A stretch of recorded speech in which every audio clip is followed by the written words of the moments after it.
everyone, it's Tara. Welcome back to my channel, Tara Talks Books, where we talk everything bookish. So today I'm going to be doing my November TBR and I have quite a few on my list. I've been trying to catch up on my reading and read as many before the end of the year to make my Goodreads goal. As I'm also trying to get some of the challenges I've done in my reading journal, so I've picked some books that will hopefully help me to obtain those goals. So without further ado, let's get into what I plan to read for November. The first one is actually one I have already read and absolutely enjoyed, and that one is Life's Too Short by Abby Jimenez.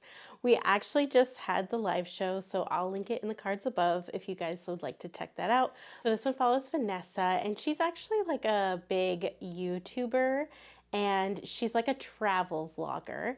And then she actually meets Adrian, they're neighbors, and Adrian is like a very well-known lawyer. So Vanessa ended up moving next door to him. It was pretty recent because she ended up getting custody of her niece, and so she is fostering her niece, and they kind of meet because it's really early in the morning and the baby just won't stop crying, and he goes over and he's like, hey, our walls are right next to each other and I can't sleep. And she's like, yeah, neither can we. So that's their meet cute. He ends up actually being able to get the baby to rest and understanding why she's crying, because Vanessa has tried everything and it ended up being something random that you likely wouldn't have thought of.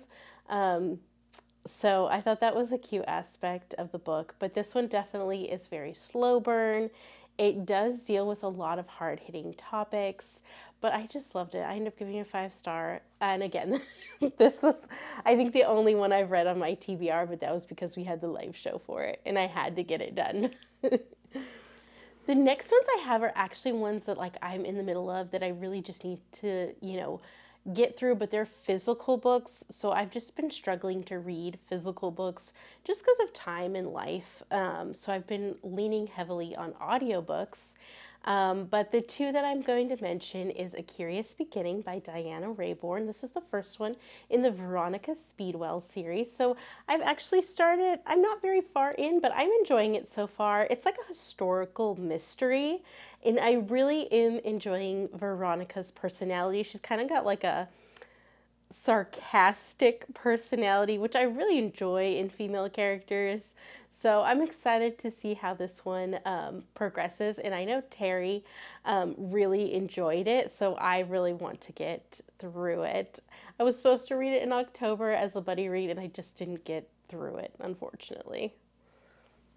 The next one I have that I have started reading, but haven't quite gotten finished yet, and that's just because it is a thick book that I am reading physically, but that one is The Nightingale by Kristen Hanna, and I'm about, I'd say 25% through, but this one definitely is a sad historical fiction.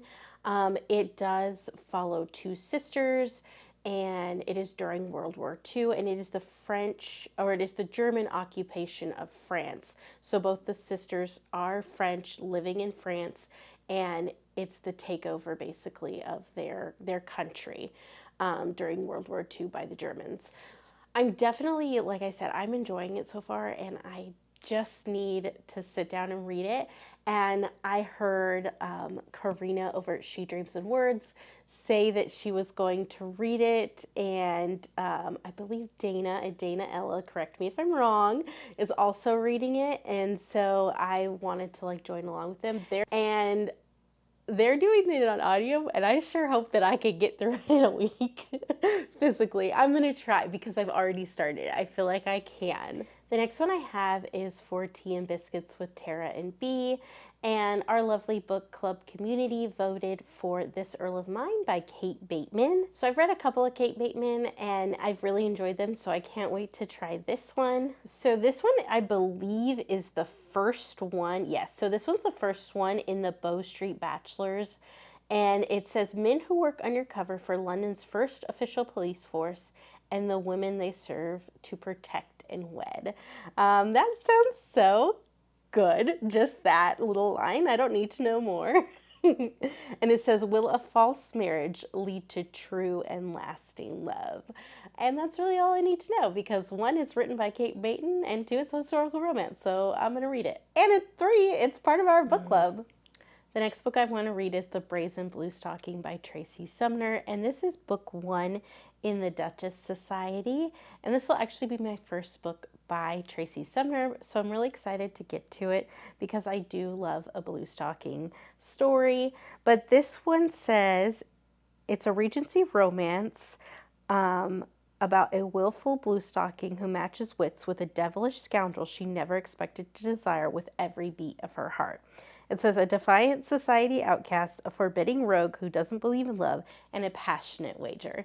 So that just sounds fun and right up my alley. The next one I plan on reading is The Next Best Fling by Gabriela Gamez, and this is, I believe, the first one in Librarians in Love. This one actually follows Marcella, and she is a librarian, and like her best friend is about to get married to someone else, but she's kind of had like unrequited feelings for him for many, many years, and come to find out, so does Theo, who is like the brother of the groom, has feelings for the bride. And so she kind of stumbles upon him and stops him from kind of intervening in their marriage. And she's like, no, you can't break up this. And so they kind of fake date to get rid of their feelings for the bride and groom.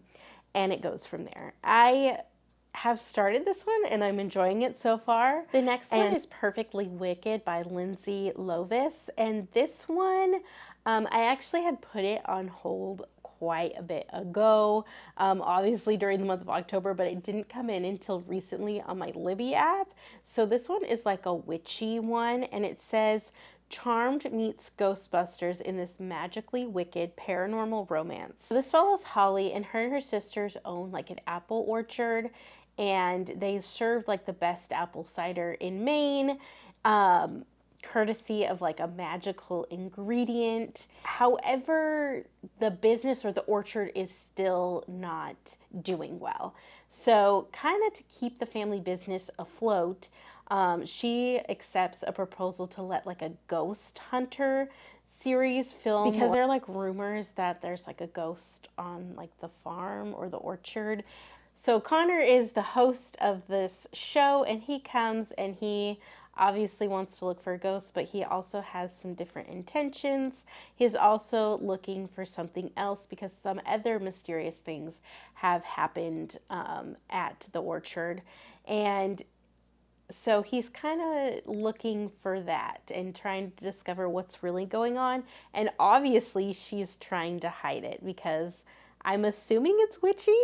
So this one just sounds so good, and I really enjoyed Lindsay Lovis's historical romance novel, Never Blow a Kiss, so I definitely want to give this one a go. And last but not least is actually an arc that I got over on NetGalley. That has already come out. I'm just very behind on reading it because, again, reading physically has been very hard recently. But anyways, this one is by Julianne Long, and it's The Beast Takes a Bride. This is book 8 in the Palace of Rogues series. So this one seems like it might be a second chance romance because it says an estranged couple decide to fake their way through the London season to repair their good name, but neither are prepared for the genuine sparks that begin flying between them. So that one seems so intriguing. It seems like a second chance marriage in trouble kind of romance, or estranged marriage, which I do really enjoy, especially in like a historical romance. So I can't wait to get to that one. So those are all the books that I plan to get to during the month of November. I believe that's 8. I tend to get through 5 a month. But I'm really hoping that since I've started some and I have quite a few audiobooks, that I can get through them this month and get to all 8. That is my goal. Let's hope I do it. So let me know what you plan to read during the month of November, or if you're planning to read some of these or have read them, let me know. I always love to hear your thoughts in the comments below. If you don't feel like commenting anything, but you want to let me know that you watched, go ahead and leave me some fall leaves in the comments below for November. Like and subscribe if you'd like to. Bye!